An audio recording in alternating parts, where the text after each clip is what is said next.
শ্ৰোতাবিন্দলৈ সাদৰ সম্ভাষণ জনাই মুকলি কৰিছোঁ আমাৰ দম্পতি অনুষ্ঠানটি। আমাৰ আজিৰ দম্পতি হৈছে তেজপুৰ মহাবিদ্যালয়ৰ অধ্যক্ষ, সাংস্কৃতিক কৰ্মী, সমাজকৰ্মী ডক্টৰ মনোজ কুমাৰ হাজৰিকা আৰু তেওঁৰ সহধৰ্মিনী দৰং মহাবিদ্যালয়ৰ অধ্যাপিকা, কণ্ঠশিল্পী ডক্টৰ ডেজিৰাণী কলিতা হাজৰিকা। আপোনালোক দুয়োকে আমাৰ দম্পতি অনুষ্ঠানটিলৈ আদৰণি জনাইছোঁ। নমস্কাৰ। নমস্কাৰ। প্ৰথমে ডক্টৰ হাজৰিকাক অভিনন্দন জনাইছোঁ। আপুনি এখন নতুন মহাবিদ্যালয়ত যোগদান কৰিলে অধ্যক্ষৰূপে। এটা নতুন জীৱনৰ আৰম্ভণি, কেনে অনুভৱ আপোনাৰ? আচলতে এটা খুব সুন্দৰ অনুভৱ, আৰু চবতকৈ ভাল লগা কথাটো হৈছে যিখন মহাবিদ্যালয়ত মই নিযুক্তি লাভ কৰিছোঁ সেইখন মোৰ একেবাৰে ঘৰৰ ওচৰৰ আৰু আমাৰ গাঁৱৰ কলেজ।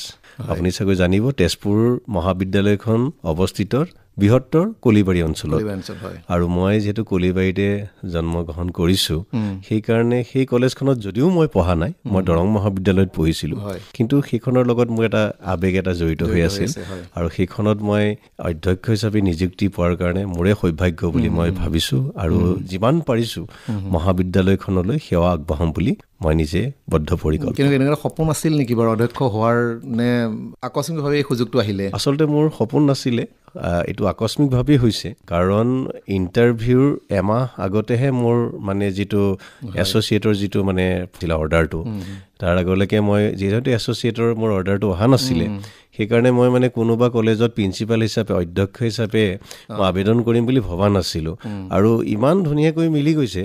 এমাহ আগতে আহিছে আৰু মই এপ্লাই কৰিছোঁ। প্ৰথম সেইটো মোৰ প্ৰিন্সিপালৰ কাৰণে মই ইণ্টাৰভিউ দিছোঁ আৰু তাতেই পাইছোঁ। আৰু এটা কথা আছিল যে মই আচলতে দৰং মহাবিদ্যালয়ত পঢ়িছিলোঁ, তাতে অধ্যাপনা কৰিবলৈ সুযোগ পাইছিলোঁ, সেইকাৰণে মানে মই তাতে সুখী আছিলোঁ। দৰং মহাবিদ্যালয়তে শেহতীয়াভাৱে মই বাণিজ্য বিভাগৰ মুৰব্বীও হৈছিলোঁ, সেইকাৰণে আচলতে বেলেগলৈ যোৱাটো ভবা নাছিলোঁ, কিন্তু এইটো এটা সুযোগ পোৱাৰ কাৰণে তেজপুৰ মহাবিদ্যালয় হোৱাৰ কাৰণে মই ইয়াতে আবেদন কৰিছিলোঁ। আৰু দায়িত্বও বাঢ়িল যথেষ্ট। হয়, দায়িত্ব বাঢ়িলে। আপোনাৰ ঘৰৰ ওচৰতে, সেইটো এটা খুব ডাঙৰ কথা। কলিবাৰীত হয়, কলিবাৰীত আপোনাৰ আমাৰ বহুকেইজন মানে মনীষীৰ, আমাৰ মহান ব্যক্তিৰ জন্ম হয়। তাতে আমাৰ যি কলেজখন মানে গঢ় দিছিলে দুলাল চন্দ্ৰ ভট্টাচাৰ্যদেৱ, তেখেত আমাৰ কলিবাৰীৰ বাসিন্দা, আৰু আমাৰ হেৰাম্ব শৰ্মা আছিল আমাৰ লয়াৰ, তেখেতেও মানে প্ৰথম পৰিচালনা সমিতিৰ তেওঁ সভাপতি আছিলে, আৰু তেজপুৰৰ কথাটো গোটেই অসমেই জানে। ফণী শৰ্মা, নটসূৰ্য ফণী শৰ্মাৰ ঘৰ, বিষ্ণুপ্ৰসাদ ৰাভাৰ ঘৰ। আপোনাৰ ঘৰ কলিবাৰীত বুলি ক'লে, বাইদেউৰ ঘৰ ক'ত আছিলে? মোৰ ঘৰ তেজপুৰ কেতেকীবাৰীত। হয়। আপুনি দৰং মহাবিদ্যালয়ত কেতিয়া মানে যোগদান কৰিছিলে? মই যোগদান কৰিছিলোঁ 2005 চনত, কিন্তু মোৰ পিছত ইণ্টাৰভিউ বেচিছত মই আকৌ এনৰোল হ'লোঁ 2007 চনত। তেতিয়াৰ পৰা এতিয়ালৈকে কণ্টিনিউ কৰি আছোঁ। আৰু আমাৰ এতিয়া আচল কথাটোলৈ অকণমান আহিছোঁ, মানে কেনেকৈ আৰম্ভ হ'ল আপোনালোকৰ যিটো যুগ্ম জীৱন? এই কলেজত কৰি থাকোঁতেই হয় নে প্ৰেম নেকি? আপোনাক সুধিব পাৰিনে কথাটো? সুধিব পাৰি। আচলতে কথাটো হৈছে এনেকুৱা, ঠিক মানে প্ৰেম বুলি ক'লেও নহয়, মানে এৰেঞ্জ কাম লাভ যিটো কয়, কাৰণ 2006 চনত মই তেখেতক লগ পাইছিলোঁ, আৰু মই যেতিয়া মোৰ চাকৰিটো নিয়মীয়া হৈছিল 2005 চনত, তেতিয়া আমাৰ দৰং মহাবিদ্যালয়ৰ অধ্যক্ষ মহোদয় আৰু উপাধ্যক্ষ মহোদয়, হয় কলেজতে অলপ বিয়া বাৰু কথা মোক সুধিছিলে। মোক ক'লে, মনোজ বিয়া পাতা। মই ক'লো, ছাৰ মই চাকৰিটো হৈছেহে। কৈছে, নহয়, চাকৰিয়াল মানুহে সোনকালে বিয়া পাতিব লাগে, নহ'লে ল'ৰা ছোৱালী ডাঙৰ নহওঁতে ৰিটায়াৰমেণ্ট ল'ব লাগিব। বোলে ছোৱালী এজনী আছে ইকনমিক্স ডিপাৰ্টমেণ্টত। মই যাওঁ চাবলৈ, কিন্তু এওঁক দেখা নাপাওঁ, আৰু চাবলৈ বেয়াও লাগে। তাৰপিছতে আপোনাৰ সেই 2006 চনত এটা মানে কম্বাইণ্ড এণ্ট্ৰেন্স এক্সামিনেশ্যন হৈছিল দৰং মহাবিদ্যালয়। সেই পৰীক্ষাটোত আমি মানে একেলগে ডিউটি কৰিলোঁ। তেতিয়া তেওঁলোকৰ কথা বতৰা হ'ল, আৰু তাৰপাছত মই আৰু পলম কৰা নাই, ৰাতিয়ে গৈ ওলালোঁ তেওঁলোকৰ ঘৰলৈ, গৈ দেউতাকক সুধিলোঁ, আপোনাৰ ছোৱালীক মই বিয়া পাতিব বিচাৰোঁ, আপুনি দিবনে? মোৰো পৰিচয় সুধিলে। তাৰপিছত তেনেকেই হ'ল, আৰু তেনেকেই ধৰি লওক তাৰপিছত মই এবছৰমানৰ পিছত আমাৰ বিয়া হ'ল। সেই সময়খিনি আমি ধৰি লওক সেইখিনি প্ৰেম হৈছে বুলি ক'ব পাৰি, আৰু মানে এটা বুজাবুজিৰে আপুনি একেটা প্ৰফেশ্যন যিহেতু ইজনক ভালকৈ বুজি পায়। হয়। গতিকে এতিয়া আপোনালোকৰ পৰিয়াল? আমাৰ ল'ৰা এজন আছে, তেওঁ এতিয়া 9ম শ্ৰেণীত পঢ়ি আছে, আৰু এইবাৰ 10ম মানলৈ উঠিব, ক্লাছ 10 ষ্টেণ্ডাৰ্ডলৈ পাব। ছোৱালী এজনী আছে, ছোৱালীজনী এইবাৰ 5ত 6লৈ পাব। বাইদেউতো গায়, গতিকে কেতিয়াবা গোৱাৰ আপুনি মানে সৰুৰ পৰাই গাইছিল নেকি? মই সৰুৰ পৰাই গান গাইছিলোঁ। আমাৰ গাঁৱৰে ডম্বৰুধৰ শইকীয়া বুলি এজন ব্যক্তি আছিলে, কেতেকীবাৰীৰে। তেখেতৰ ওচৰত মই ক্লাছিকেল শিকিছিলোঁ সৰুৰ পৰাই। তাৰপিছত মই বৰগীত শিকিলোঁ পুণ্যব্ৰত গোস্বামীৰ ওচৰত, আৰু লগতে দুলাল চন্দ্ৰ দত্ত, এতিয়াও তেখেতে শিকাই থাকে, সত্ৰীয়াও শিকায়, বৰগীতো শিকাইছিলে। তেখেতৰ ওচৰতে শিকিছিলোঁ। তাৰপিছত তেনেকৈ সৰুৰ পৰাই গান গাইছিলোঁ, বৰগীত গাইছিলোঁ, মাজতে ষ্টেজ প্ৰগ্ৰেমো কৰিছিলোঁ 5-6 বছৰমান। তাৰপিছত এতিয়াও চলাই আছোঁ আৰু সেইটো। এতিয়াও মানে সময় যেনেকৈ আজৰি পায় আৰু নহয় জানো, কলেজৰ সময়খিনিৰ বাদে সেইমতে যেনেকৈ বিভিন্ন অনুষ্ঠানত পৰিৱেশন কৰে। হয়, এই ক্ষেত্ৰত কেনেকুৱা মনোজ হাজৰিকাৰ মানে প্ৰেৰণাটো কেনেকুৱা? তেওঁ নিজেও বাৰু গীত গায়। হয় হয়, তেখেতৰ প্ৰেৰণা সদায় থাকে। তেওঁ সদায় কয় মানে কি নিজৰ কিবা এটা লাগে, গানটো গাব লাগে, গাই থাকিলে ভাল, প্ৰেক্টিচ কৰি থাকিবলৈও দিয়ে। মাজে মাজে কয় তুমি হাৰমনিয়ামটো লৈ অকণমান প্ৰেক্টিচ কৰি থাকিবা, কিন্তু মোৰ একেবাৰে সময় নহয়, তথাপি গাই থাকোঁ মাজে মাজে। আচলতে ব্যস্ততাৰ মাজতেই সময় ওলায়। আচলতে মানুহে কয়হে মানে ফ্ৰী টাইমত একো কাম নহয় আচলতে। আপুনি যিমানেই ব্যস্ত হ'ব তাৰ মাজতে আপুনি সময় উলিয়াব লাগিব। বন্ধ থাকিলে কি হয় যে কাইলৈ কৰিম থাকিলে একো নহয়গৈ। হয় হয়, বাণীবদ্ধ কৰিছে নেকি গীত? হয়, মই গীত এটি বাণীবদ্ধ কৰিছিলোঁ 2022 চনত। এইটো ৰিলিজ হৈছিলে 26 ফেব্ৰুৱাৰীত। সেইটো মোৰ নিজৰ গীতিকাৰ আছিলে বংকিম শৰ্মাদেৱ। হয়, আৰু সুৰকাৰ আছিলে সীমান্ত কাকতিদেৱ। হয় হয়, অকণমান গুণগুণাই দিব নেকি? আমাৰ শ্ৰোতাসকলে শুনি ভাল পাব নিশ্চয়। হয়, গীতটি আচলতে ফাগুনক লৈ পেলাই গীতটি ৰচনা কৰা হৈছিলে, আৰু ইয়াতে ফাগুন মাহৰ কথা কোৱাও আছে গীতটিত। কুলিৰ মাতত পলাশ ফুলে মদাৰ ফুল, চেনাই তোৰে ঢোলৰ মাতত, চেনাই তোৰে ঢোলৰ মাতত, মন বিয়াকুল বুজিছনে নাই, চেনাই শুনিছনে নাই, চেনাই বালাগি আচলুৰে মন যে আকুল, লুইত পাৰত হালে জালে কুহুমাৰে ফুল, বালাগি আচলুৰে মন যে আকুল, লুইত পাৰত হালে জালে কুহুমাৰে ফুল, দুচকুতে সপোন খানে ফাগুনৰে পচুৱায়ে, দুচকুতে সপোন খানে ফাগুনৰে পচুৱায়ে, কুলিৰ মাতত পলাশ ফুলে। ধন্যবাদ, সুন্দৰ। মানে সময় উপযোগী গীত। আৰু আমাৰ এইখিনি সময়তো ফাগুন যদিও পাৰ হৈছে, চ'তত ভৰি তথাপি এতিয়া ফাগুনৰ বতাহ বলি আছে। সময় উপযোগী গীত ভাল লাগিল, নিশ্চয় আমাৰ শ্ৰোতাসকলেও ভাল পাব। মনোজ হাজৰিকাৰ আৰু মানে এইটোতো আপুনি এটা উচ্চ আসনত বহিলে, তেজপুৰ শিক্ষা অনুষ্ঠানৰ অধ্যক্ষ বুলি ক'লে, তেজপুৰৰ দুখনেই আমাৰ প্ৰধান হয়। আৰু কিবা সপোন থাকিব পাৰে নেকি আপোনাৰ মনোজ হাজৰিকাৰ? মনে মনে ভাবিবও পাৰে আচলতে মানুহে, নহয় জানো? সাকাৰ হোৱাটো পিছৰ কথা, আৰু সপোন দেখাটো ভাল বুলি কয় মানুহে। আচলতে এতিয়া প্ৰায় 50 বছৰ হ'ল, ইয়াত নতুনকৈ সপোন নাই, কিন্তু যিখিনি কাম কৰি আছোঁ তাকে মই ভালদৰে মোৰ দায়িত্ব কৰ্তব্যখিনি পালন কৰিব বিচাৰোঁ। আৰু অলপ এটা মনত আছে সমাজৰ কাৰণে, দহৰ কাৰণে কিছুমান কাম কৰিবৰ কাৰণে। আৰু তেনেকুৱা ধৰি লওক এতিয়া নতুনকৈ আপুনি ইতিমধ্যে মহাভৈৰৱ সমিতিৰ লগতো আপুনি জড়িত। হয় হয়, আচলতে মই সৰুৰে পৰা আমাৰ দেউতা শিৱ ভক্ত আছিলে, মন্দিৰলৈ লৈ যায়, সৰুৰে পৰা আমি মন্দিৰলৈ যাওঁ। আৰু পিছলৈ মই কি কৰিলোঁ, আচলতে মানুহে সদায় শিৱ মন্দিৰলৈ সোমবাৰে যায়, আৰু সোমবাৰে আগতে মানে খুব ভিৰ হয়, এতিয়াও বৰ্তমান সোমবাৰে বৰ ভিৰ হয়। আৰু যিহেতু তেতিয়া মই পঢ়িও আছিলোঁ, তেতিয়া মানে ভাবিলোঁ যে সোমবাৰে গ'লে অলপ অসুবিধা হয়, কলেজ চলেজ থাকে, দেওবাৰে যোৱা কৰিলোঁ। এনেকৈ কণ্টিনিউ গৈ গৈ মানে সেইটো চলি থাকিলে। পিছত মই ইউনিভাৰ্চিটিলৈ গ'লোঁ, আহি আকৌ দৰং কলেজত জইন কৰিলোঁ। তাৰপিছতো দেওবাৰে মহাভৈৰৱলৈ যাওঁ, আৰু তাতে মোক দেখিলে আৰু এদিন মিটিং এখনলৈ মাতি পেলাই আকৌ গুৰু দায়িত্বই দিলে উপসভাপতি। সেইটো মানে ভবা নাছিলোঁ, আৰু সেইটো আজি যোৱা 2 বছৰ হ'ল আমি পালন কৰি আছোঁ। আৰু কামবিলাক কৰি ভালো লাগিছে, পৰিচালনা কমিটিৰ লগত জড়িত হয়, যিহেতু মই তাতে গৈয়ে থাকোঁ সদায়। এতিয়া সময় নিশ্চয় আপোনাৰ অলপ নাটনি হৈছে নিশ্চয়। আগতে দৰং মহাবিদ্যালয়ত অধ্যাপনা কৰি থাকোঁতে যেনেধৰণে বিভিন্ন অনুষ্ঠানত আপুনি জড়িত হৈছিলে মুকলি মনেৰে বা যিকোনো মুহূৰ্ততে, এতিয়া নিশ্চয় অকণমান তাত মানে বাধা এটা আহিছে নিশ্চয়। নিশ্চয় আহিছে। তাৰমানে মই আগতে দৰং মহাবিদ্যালয়ত থাকোঁতে মানে যেতিয়া মই অধ্যাপনা কৰি আছিলোঁ মই সময়খিনি মিলাব পাৰিছিলোঁ। তাৰমানে মোৰ ক্লাছখিনি কৰাৰ পাছত মানে নিজৰ যিখিনি মোৰ দায়িত্ব আছে সেইখিনি পালন কৰাৰ পাছত মই সময় উলিয়াই পেলাই বিভিন্ন অনুষ্ঠান, সামাজিক অনুষ্ঠান, সাংস্কৃতিক অনুষ্ঠানৰ লগত জড়িত হৈ আছিলোঁ। প্ৰায় মই 11টামান অনুষ্ঠানৰ লগত জড়িত হৈ আছিলোঁ। এতিয়া দুখৰ বিষয় যে মই অনুষ্ঠানৰ লগত জড়িত হৈ আছোঁ যদিও কোনো মেল মিটিঙলৈ যাব নোৱাৰোঁ। এতিয়া আমাৰ ঘৰৰ ওচৰৰে অসমীয়া ভাষা উন্নতি সাধিনী সভা, এটা বহুত পুৰণা অনুষ্ঠান। মই ইয়াত জইন কৰাৰ আগতেই যোৱা বছৰ মোক এপ্ৰিল মাহত তাৰ মানে সম্পাদক পাতি দিলে, সাধাৰণ সম্পাদক জোৰ কৰি যে দায়িত্ব ল'ব লাগে। লোৱাৰ পাছত ধৰি লওক তাৰপিছতে মই আকৌ বাণিজ্য বিভাগৰ মুৰব্বী অধ্যাপক হ'লোঁ আৰু এতিয়া ধৰি লওক তেজপুৰ মহাবিদ্যালয়ৰ অধ্যক্ষ আসনত বহিবলগীয়া হ'ল। এতিয়া সেই অনুষ্ঠানটোকো মই একেবাৰে সময় দিব পৰা নাই। তো মই কৈছোঁ যে মই ইয়াৰ পৰা মানে পদত্যাগকৈ অব্যাহতি ল'ব বিচাৰিছোঁ, কিন্তু ৰাইজে এৰা নাই। কৈছে আপুনি থাককচোন, কিবা কৰি চলাওক। এনেকুৱা হৈছে, সেইকাৰণে অলপ দুখ লাগে। মানুহে আশা কৰে কিন্তু মই আচলতে সময় দিব পৰা নাই। আৰু সক্ৰিয় কৰ্মী হ'লে সেইটো হয় মানুহে বিচাৰে, আচলতে বিচাৰে, হয়, দিব পৰা নাই। কাৰণ সকলো মানুহে তেনেধৰণে সহযোগ আগবঢ়াব নোৱাৰে আচলতে। নোৱাৰে, হয়। এতিয়া আপুনি মানে পঢ়া কলেজখন দৰং মহাবিদ্যালয়ত আপুনি অধ্যাপনা কৰিছে আৰু এতিয়া আপুনি তেজপুৰ মহাবিদ্যালয়লৈ আহিলে। এই দুইখনৰ মাজৰ যিটো কেনেকুৱা পাৰ্থক্য কিবা অনুভৱ কৰিছে নেকি আপুনি? পাৰ্থক্য মানে বিশেষ পাৰ্থক্য কিয় মানে অনুভৱ কৰা নাই, কাৰণ তেজপুৰত দুখনেই মানে প্ৰধান শিক্ষা অনুষ্ঠান আছে, তেজপুৰ মহাবিদ্যালয় আৰু দৰং মহাবিদ্যালয়। আৰু এনেকুৱা হয় যে দৰং মহাবিদ্যালয়ত কোনোবা এজন ছাত্ৰ যদি উচ্চতৰ মাধ্যমিক পঢ়িছে তেওঁ মানে স্নাতক পঢ়িবৰ কাৰণে আপোনাৰ তেজপুৰ মহাবিদ্যালয়ত পঢ়িছে।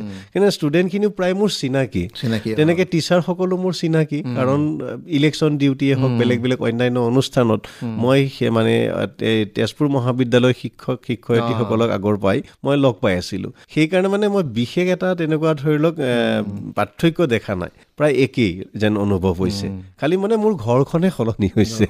আপোনাতকৈ অকণমান বয়সত যিখিনি জ্যেষ্ঠ তেওঁলোকৰ অকণমান আপোনাৰ তেনেকুৱা এটা হেৰিটা আহে নেকি বাৰু মনত তেওঁলোকক? হয়, তাৰমানে কি হয়, সেই আপুনি যিহেতু মানে য়ং হৈ আছে, তাকে সেইটো হয়ে ডেফিনেটলি। আৰু এইটো মোৰ প্ৰথমৰ পৰা হৈছিলে যেতিয়া মই অধ্যাপনা কৰি আছিলোঁ, প্ৰথম কৰিছিলোঁ, জইন কৰিছিলোঁ। কাৰণ যিখন মহাবিদ্যালয়ত মই অধ্যাপনা কৰিবলৈ প্ৰথম নিযুক্তি লাভ কৰিছিলোঁ সেইখনতে মই পঢ়িছিলোঁ আৰু চব পিনে মোৰ ছাৰ বাইদেউসকল আছিলে। সেইকাৰণে মোৰ মানে তেতিয়াও অলপ অসুবিধা হৈছিলে। আৰু যেতিয়া মই ইয়াত অধ্যক্ষ হিচাপে নিযুক্তি লাভ কৰিছোঁ, মোতকৈ বহু ছিনিয়ৰ আছে আৰু ছিনিয়ৰ মানে ছাৰ বাইদেউসকলক মই ছাৰ বাইদেউ বুলিয়ে সম্বোধন কৰোঁ। আৰু তেওঁলোকে আনঅফিচিয়েলি যেতিয়া মোক লগ পায় তেওঁলোকে মনোজ আৰু তুমি বুলিয়ে কয়। এতিয়া আমাৰ উপাধ্যক্ষ মহোদয়া তেওঁ মোৰ শিক্ষকৰ নিচিনা। মই যদিও ডাইৰেক্ট ষ্টুডেণ্ট নাছিলোঁ, কাৰণ দৰং মহাবিদ্যালয়ত পঢ়োৱা অধ্যাপিকা তেওঁৰ মানে সহপাঠী, সহকৰ্মী, সেই সূত্ৰে তেওঁ মোৰ শিক্ষকৰ নিচিনা। এতিয়া তেওঁলোকে মোক নাম ধৰিয়ে মাতে, আনঅফিচিয়েলি তুমি বুলিয়ে মাতে। মোৰ ভালো লাগে। আৰু মই সকলো যিমান মোৰকৈ ছিনিয়ৰ আছে তেওঁলোকক মই আপুনি বুলি সম্বোধন কৰোঁ আৰু ছাৰ বাইদেউ বুলি মাতোঁ। আৰু সৰুসকলক কিন্তু মোৰ প্ৰায় ক্ষেত্ৰত আনঅফিচিয়েলি তুমিয়ে বুলি সম্বোধন কৰা হয়। আৰু এই কথা আৰু চিৰিয়াছ কথা অলপ পাতিম বাৰু, কিন্তু এতিয়া অকণমান ব্যক্তিগত কথা সুধিব বিচাৰিছোঁ যে অনবৰতে আপোনাক দেখা যায় আপুনি হাস্যমুখ, আপুনি অনবৰতে আপুনি হাঁহি এটা লৈ পেলাই যিকোনো কামত আগবাঢ়ে। এতিয়া বাইদেৱে ক'ব পাৰিব যে খং আছে নাই মনোজ হাজৰিকাৰ? খং আছে। খংটো আমি দেখা নাই, কিন্তু হয়তো ঘৰত আছে বাইদেউ ক'ব পাৰিব কি এনেকুৱা খং? খং বহুত বেছি নাই, কিন্তু পটককৈ খংটো উঠে। কিন্তু কৰ্পূৰৰ দৰে নোহোৱা হৈ যায় নেকি? আকৌ নাইকিয়া হৈ যায়। এনে কথাৰ অকণমান কেনেকুৱা ক্ষেত্ৰত খং উঠে? অলপ নিজৰ মতে নহ'লে তেনেকুৱা নেকি কথাটো? এওঁ কামত ইমান ব্যস্ত থাকে, কেতিয়াবা বহুত সময়লৈ কাম কৰি থাকে। তেতিয়া মই কওঁ ইমান দেৰি হ'ল আৰু ইটো কৰা সিটো কৰা কৰি থাকিলে, তেতিয়া তেওঁ মাতি থাকিলে অকণমান খং কৰে। খোৱা বোৱা পচন্দ নহ'লেও কেতিয়াবা হয় নেকি? তেনেকুৱা আছে নাই, তেওঁ তেনেকুৱা ইমান কথা নাই। নিজে বনাই? একো নবনাই। মই লাল চাহ আৰু মানে ডিম সিজাব জানো। এইটো প্ৰশ্ন তাৰমানে আমি প্ৰত্যেকগৰাকী দম্পতীকে কৰা হয়। কিছুমানে কৰোঁ বুলি কয়, কিছুমানে কৰি ভাল পায়। কিন্তু এটা ভাল মানে তেওঁ মোৰ পৰা এক্সপেক্টেশ্যনো নাই। তেওঁ ভাবে মানে মোৰ ঘৰত মোৰ শাহু আছে, আমি দুয়োগৰাকীয়ে পাকঘৰত সোমাওঁ। মাও বহুত ব্যস্ত হৈ থাকে পাকঘৰত সোমোৱাত। এওঁ মা নাথাকিলে মানে মোৰ পৰা এওঁ এক্সপেক্ট কৰে যে মই অকল ভাত দালি ভাজিটোৱেই মানে বনাই পেলাই খুৱাব পাৰিলেই হ'ল আৰু তাতকৈ বেছি এক্সপেক্টেশ্যন নাই। বনোৱাত বাৰু মই নিজেও তেনেকুৱা বাৰু, বনোৱাটো নহয় বাৰু।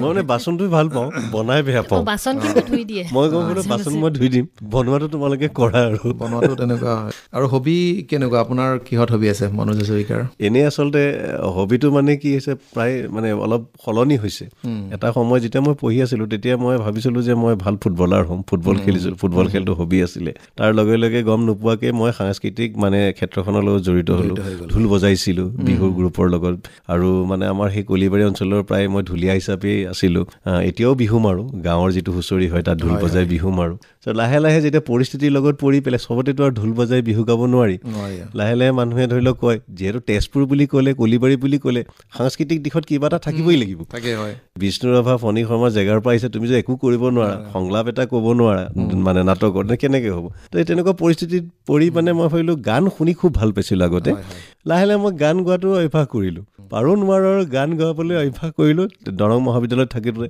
প্ৰতিটো অনুষ্ঠানত মানে মনোজ হাজৰিকা ছাৰৰ গীত এটা লাগে বুলি কয় আৰু গাওঁ পাৰোঁ পাৰিলেও নোৱাৰিলেও গাই থাকোঁ আৰু তেনেকৈ মানে গানৰ হেৰিৰ লগত জড়িত হ'ল আৰু এওঁ গান গায় ভাল গান গায় খালি তেওঁ মানে খুব মানে কি হৈছে তেওঁ সেই হেৰিটো প্ৰেক্টিচটো নাই তাৰমানে কৰিবলৈ সময় নাপায় তেওঁ আগৰ পৰাই যিহেতু গাইছিলে মইতো পিছলৈহে পৰিস্থিতিত পৰি গোৱা হ'লোঁ তেওঁক মই কওঁ তুমি এইটো চলাই থাকা চৰ্চাটো চলাই থাকা আৰু সেইটোৱে আৰু ফটো তোলাত আপোনাৰ আছে নেকি চখ হয় ফটো তোলা মানে কেনেকৈ হ'ল আগতে ফটো তোলাটো ঠিক তেনেকুৱা নাছিলে কিন্তু যেতিয়া পৰাই সেই মোবাইলত আহিলে তেতিয়া কেমেৰাৰ দিনত ইমান এটা নাছিলে কেমেৰাৰ দিনত তেতিয়া খুব কষ্টলি আছিলে এটা ৰীল কিনিব লাগে মানে কেমেৰা এটা কিনি ফটো উঠাইছিলোঁ মই তেতিয়াও এটা কেমেৰা কিনিছিলোঁ হটশ্বট কেমেৰা বুলি যে কয় এনেকুৱা এটা কেমেৰা কিনিছিলোঁ তেতিয়া ৰীল তাৰমানে এটা ৰীল ভৰালে আৰু তাৰপিছত আমাৰতো তেনেকুৱা মানে পইচা নাছিলে প্ৰায় 300-350 টকা এটা ৰীল মানে কিনি পেলাই ধোৱালে খৰচ পৰে সেইটো সময়ত সেইকাৰণে খুব কষ্টলি আছিল কাৰণে যদিও ইচ্ছা আছিলে মানে ফটোগ্ৰাফী কৰা সেইটো মানে সম্ভৱপৰ নাছিলে কিন্তু যেতিয়া মোবাইল আহিলে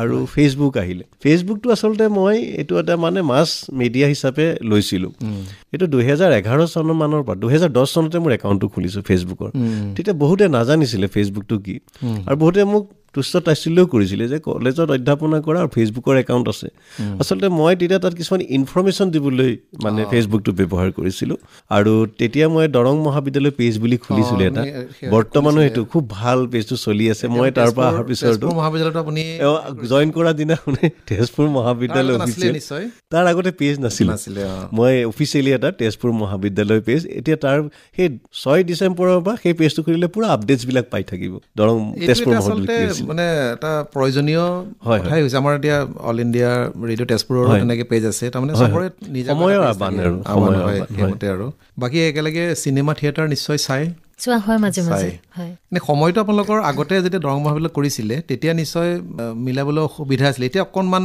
সুবিধা আহিছে নেকি যে ল'ৰা ছোৱালীৰ হেৰিয়াৰ ক্ষেত্ৰতে হওক হয় এতিয়া মানে মোৰ সময়টো ফিক্স হৈ গ'ল আপোনাৰতো অলপ ফিক্স হৈ গ'ল মানে ৰাতিপুৱা 9টা বজাৰ পৰা মোৰ 7টা-8টাটো বাজি যায় আৰু মানে একে জেগাতে থাকিব লাগে আগতে দৰং মহাবিদ্যালয়ত থাকোঁতে মই বিভিন্ন কামত মই কৈছোঁ জড়িত হৈ থাকিব পাৰোঁ কাৰণ মোৰ ক্লাছকেইটা কৰিলে কলেজৰ ডিউটি কৰাৰ পাছত কলেজৰো কিছুমান কাম কৰি থাকোঁ লগতে সামাজিক কামো কৰিব পাৰোঁ ল'ৰা ছোৱালীকো ধৰি লওক টাইম দিব পাৰিছিলোঁ এতিয়া মানে মোৰ এটা ফিক্স হৈ গ'ল সময়টো ঘৰত এনেই ল'ৰা ছোৱালীক পঢ়াৰ ক্ষেত্ৰত কোনে বেছিকৈ তদাৰক কৰে মাকে কৰে নেকি এওঁৱে কৰে মোৰতো সময়ে নাপাওঁ প্ৰতি ঘৰতে আচলতে এইটো দেখা যায় মাকৰ দায়িত্বটো অলপ বেছিয়ে হয় এতিয়াতো আৰু বেছি দায়িত্বই ল'ব লাগিব চাগে নহয় জানো এতিয়া শেহতীয়াভাৱে আপুনি মানে PhD হেৰি কৰিলে নহয় জানো তাৰ বাবে আপোনাক অভিনন্দন জনাইছোঁ ধন্যবাদ আপোনাৰ বিষয়টো কি আছিলে মোৰ ওমেন এণ্টাৰপ্ৰেনিয়ৰশ্বিপ থ্ৰু মাইক্ৰ' এণ্টাৰপ্ৰাইজেছ এইটো ক'ৰ পৰা কৰিলে আপুনি মই শ্ৰীমন্ত শংকৰদেৱ বিশ্ববিদ্যালয় এইটো মানে আগতে আছিলে নে মনলৈ নে কেতিয়া আহিলে আপোনাৰ এইটো কথা আগতে ভাবি আছিলোঁ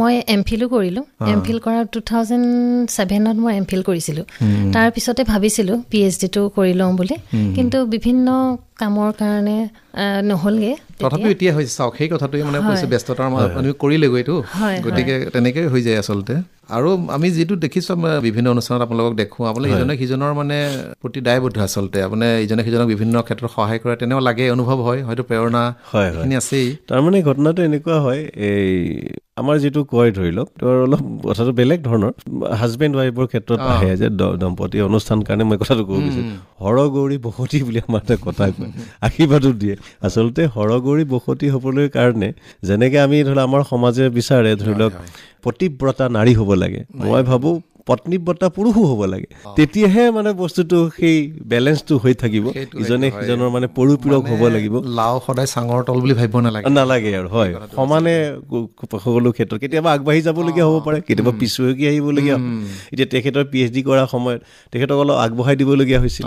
ঠিক তেনেকৈ মই এতিয়া যিহেতু এতিয়া নতুন এটা মানে পদত নিযুক্তি লাভ কৰিছোঁ, এতিয়া মোক তেখেতে ধৰি লওক বহুত কামৰ পৰা আজৰি কৰি দিছে। মই সেই কথাতে সুধিম তেখেতৰ অৱদান কেনেকুৱা, সেইখিনি পুৰা আছে। আৰু সেইখিনিৰ কাৰণে মানে মই ভাবিছোঁ তাৰ বিয়াৰ পাছত যিখিনি মোৰ হৈছে, ধৰি লওক behind every successful men there is a woman বুলি কয়, সেই কথাটো খাটিছে মানে এখেতৰ লগত। সেইটো এটা প্ৰেমৰে আমি অংশ হিচাপে ধৰিব পাৰোঁ, নহয় জানো?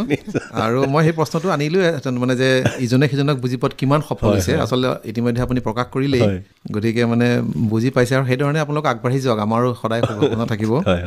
কথাৰ কটাকটি নালাগে নিশ্চয়? লাগে, সেইটোতো আৰু হৈয়ে থাকে, লাগে ন, মানে প্ৰায়ে হয়, আমাৰ বক্সিঙলৈকে যায়। কিন্তু এটা কথা মই মানে এইটো কওঁ, সেইটো থাকিব, সকলোৰে সংসাৰত থাকেই সেইটো।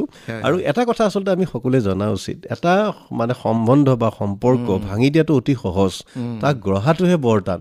আৰু তাৰ কাৰণে অলপ কেতিয়াবা ছেক্ৰিফাইচ কৰিব লাগিব, ত্যাগ কৰিব লাগিব। সেইখিনি আমি দুইজনে কৰিলেহে গোটেই সংসাৰখন ভালকৈ চলিব। এইটো নাথাকিলেও আচলতে এইবিলাক কৃত্ৰিমতা হয়। যেনেকৈ আমাৰ মই ইয়াৰ আগৰ অনুষ্ঠানত মৃদুল চুতীয়া আহিছিলে, তেখেতে কৈছিলে আৰু এই কথাটো, এইবিলাক নাথাকে কথাৰ কটাকটি দাম্পত্য কলত, তেনেহ'লে আমাৰ এইটো মেকানিকেল হৈ যায়। আমি অভিনয় কৰি আছো সকলোৱে, পতি পত্নীৰ এইবিলাক চব অভিনয়, একতা, কিন্তু গতিকে সেইটো থাকিবই আচলতে। সেইবিলাক আপোনাৰ কিবা পৰিকল্পনা আছে নেকি? আৰু মোৰ এতিয়া তেনেকুৱা পৰিকল্পনা নাই। আৰু গীত বোলে বাণীবদ্ধ কৰিম সেইটো ভাবিছোঁ, গীত বাণীবদ্ধ মই কৈ আছো, আৰু এটা গীত এনকাৰেজ কৰি আছে কৰিবলৈ, মইহে সময় দিব পৰা নাই। মানে সময় তেনেকৈ ওলাব আপুনি, নহয় নিশ্চয়। গীতটো মনোজ হাজৰিকাৰ গীত গায়, অকণমান দুইজনীও যদি অকণমান গুণগুণাই দিয়ে এটা গীত, ডুৱেট গীত, ডুৱেট এটা। আমাৰ নিজৰ তেনেকৈ ডুৱেট নাই, এনেকৈ বেলেগৰ তেনেকুৱা এটা ভাল লগা গীত, হেংগুল থিয়েটাৰখনৰ এটা গীত মানে ভাল লাগে, জুবিন আৰু জুবুলিয়ে গাইছিলে, সেই গীতটোকে অকণমান গুণগুণাই দিবলৈ চেষ্টা কৰিছোঁ, নহয়নে? শ্ৰোতাসকলে নিশ্চয় ভাল পাব। তুমি জানানে সাগৰ গভীৰ কিমান, মোৰ মৰমৰ গভীৰতাও সিমান, তুমি জানানে আকাশ বিশাল কিমান, মোৰ মৰমৰ বিশালতাও সিমান, এতিয়া মোৰ চৌপাশে তোমাৰ সুৰৰ গুণগুণনি, এতিয়া মোৰ সকলোতে মাথো তুমিয়ে তুমি, তুমি জানানে কিমান আপোন তুমি, তুমি জানানে কিমান আপোন তুমি, তুমি জানানে সাগৰ গভীৰ কিমান, মোৰ মৰমৰ গভীৰতাও সিমান, তুমি জানানে আকাশ বিশাল কিমান, মোৰ মৰমৰ বিশালতাও সিমান। ধন্যবাদ। খুব সুন্দৰ, দুইজনে সুন্দৰভাৱে মানে পৰিৱেশন কৰিলে গীতটি। হেংগুল থিয়েটাৰ আছিলে নহয় জানো? হেংগুল থিয়েটাৰৰ গীত আছিলে, হয়। আপোনাৰ মানে যিটো স্বভাৱ সুলভ এটা, যি সদায় হাঁহি থকাৰ যিটো এটা হেৰি, আৰু আপুনি অলপ ফ্ৰেণ্ডলি, যিহেতু মানে আমাৰ কলেজৰ ছাত্ৰ ছাত্ৰীসকলো নিশ্চয় আপোনাৰ লগত মানে কথা পতাৰ সহজ হয় নিশ্চয়। এই কথাটো আপুনি ভাবেনে তেনেধৰণে? অন্য এগৰাকী খুব মুদি মানুহ এগৰাকীৰ মুখত কোনো বিষয় উপস্থাপন কৰা আৰু আপোনাৰ সন্মুখত কৰাটো এটা পাৰ্থক্য আছেই নিশ্চয়। হয় হয়, তাৰমানে এইটো কি হয়, মই আচলতে তেওঁলোকৰ লগত সদায় বন্ধুত্বসুলভ ব্যৱহাৰটো কৰি ভাল পাওঁ।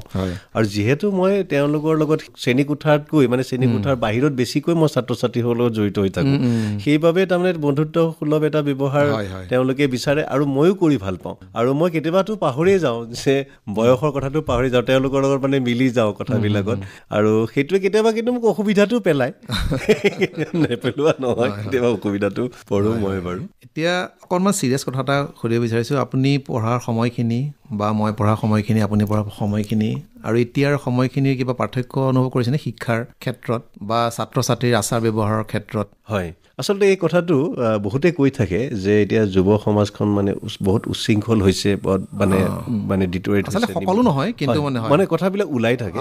কিন্তু মই পঢ়াৰ সময়ৰ পৰা যদি তুলনামূলকভাৱে চাওঁ, মই কিন্তু বিশেষ পাৰ্থক্য নেদেখোঁ। এতিয়াও বহুত ভাল ল'ৰা ছোৱালী আছে, তেতিয়াও আছে। কিন্তু আচলতে আমি সেইটো যদি আমি তেনেকে চাওঁ তেতিয়াহ'লেতো কেতিয়াবা হয়তো কিছুমান বেছি নিচিনা দেখা পাওঁ। কাৰণ এতিয়া মই যিবোৰ ল'ৰা ছোৱালীৰ লগতে মই প্ৰায় থাকোঁ, আজিকালি ল'ৰা ছোৱালীবিলাকৰ চিন্তাধাৰাটো কিন্তু বহুত ল'ৰা ছোৱালী বহুত ভাল। কিছু ক্ষেত্ৰত মই দেখিছোঁ, মই পঢ়ি থকা সময়ত যেনেকুৱা দেখিছিলোঁ, আমি পঢ়ি থকা সময়ত এটা উদাহৰণস্বৰূপে আমি পঢ়ি থকা সময়তো দৰং মহাবিদ্যালয়ত সাংস্কৃতিক অনুষ্ঠান হ'লে কাজিয়া সূত্ৰপাত হয় আমি পঢ়ি থকাৰ দিনৰ পৰা। সকলো নহয়, আৰু ইয়াতে মানে ঘৰখনৰ সংস্কাৰৰ কথাটোও থাকে আচলতে দেই। আৰু আমি ষ্টুডেণ্টটো চাই পেলাই ক'ব পাৰোঁ যে তাৰ ঘৰখনৰ পৰিৱেশটো কেনেকুৱা হয়। গতিকে সেইটো আমি অকল ল'ৰাটোক বা ছোৱালীজনীক দোষ দিলেও নহয়। ডিজিটেল যুগত মানে কথাবিলাক কি হয়, বিভিন্ন ঠাইৰ কথাটো সহজেই প্ৰসাৰিত হৈ যায়, চবেই গমেই পায় যে ক'ত কি ঘটি আছে, আৰু তেনেধৰণৰ ল'ৰা ছোৱালীবিলাকৰ ওপৰত প্ৰভাৱ পৰে। পৰিৱৰ্তনটোতো সেইটো হ'বই, আৰু সেইটো আৰু স্বতঃপুত এই পৰিৱৰ্তন এটা দেখিবলৈ পাবই। কিন্তু পৰিৱৰ্তনৰ কিছুমান ধৰি লওক ভাল দিশো আছে, সেনেকুৱা আৰু। আমাৰ এই অনুষ্ঠানত মানে দম্পতী অনুষ্ঠানৰ এতিয়ালৈকে অহা আপোনালোকে নিশ্চয় মানে কম বয়সৰ দম্পতী আৰু। হয়, ধন্যবাদ। গতিকে আৰু আপোনালোকৰ সন্মুখত বহুত দূৰ বাট আছে আচলতে। আপোনালোকে আগুৱাই যাওক এনেধৰণে, আৰু সফলতাৰ শিখৰত আৰোহণ কৰক, মানে নিজৰ আশাবোৰ আকাংক্ষাবোৰ হাবিয়াসবোৰ পূৰ্ণ হওক, আৰু আমাৰ তৰফৰ পৰা সদায় শুভকামনা থাকিব। আপুনি খুবেই ব্যস্ত, আমি গম পাইছোঁ, এখন কলেজৰ মানে আপুনি মুৰব্বীৰ দায়িত্বত আছে। গতিকে তাৰ মাজতে আপুনি এই সময়খিনি দিছেহি, লগতে ডেজিৰাণী কলিতা আপুনিও আহি ব্যস্ততাৰ মাজতে এই সময়খিনি আমাক দিলেহি আকাশবাণী তেজপুৰ কেন্দ্ৰক। আপোনালোক দুয়োকে আমাৰ আন্তৰিক ধন্যবাদ জনাইছোঁ। আমাৰ পিনৰ পৰাও তেজপুৰ আকাশবাণীৰ মানে দম্পতী অনুষ্ঠানৰ সকলো সদস্যবৃন্দ, বিশেষকৈ প্ৰাঞ্জল শইকীয়া, আপোনাক ধন্যবাদ জ্ঞাপন কৰিলোঁ আজি আপুনি আমাক ইয়ালৈ আমন্ত্ৰণ জনোৱাৰ বাবে, আৰু এটা সুন্দৰ সন্ধিয়া আপোনালোকৰ মাজত আপোনালোকৰ লগত কথা বতৰা এনেদৰে মুকলিভাৱে পাতিব পৰাৰ কাৰণে সুযোগ দিয়াৰ বাবে ধন্যবাদ জ্ঞাপন কৰিছোঁ। ধন্যবাদ।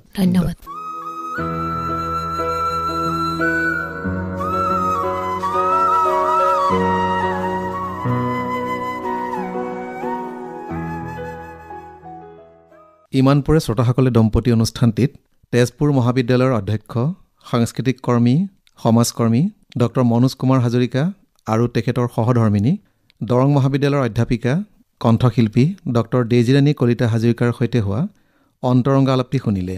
ইয়াত ভাগ ল'লে প্ৰাঞ্জল শইকীয়াই। অনুষ্ঠানটিৰ প্ৰযোজনা আকাশবাণী তেজপুৰ কেন্দ্ৰৰ অনুষ্ঠান মুৰব্বী ৰূপান্ত কুমাৰ দাসৰ।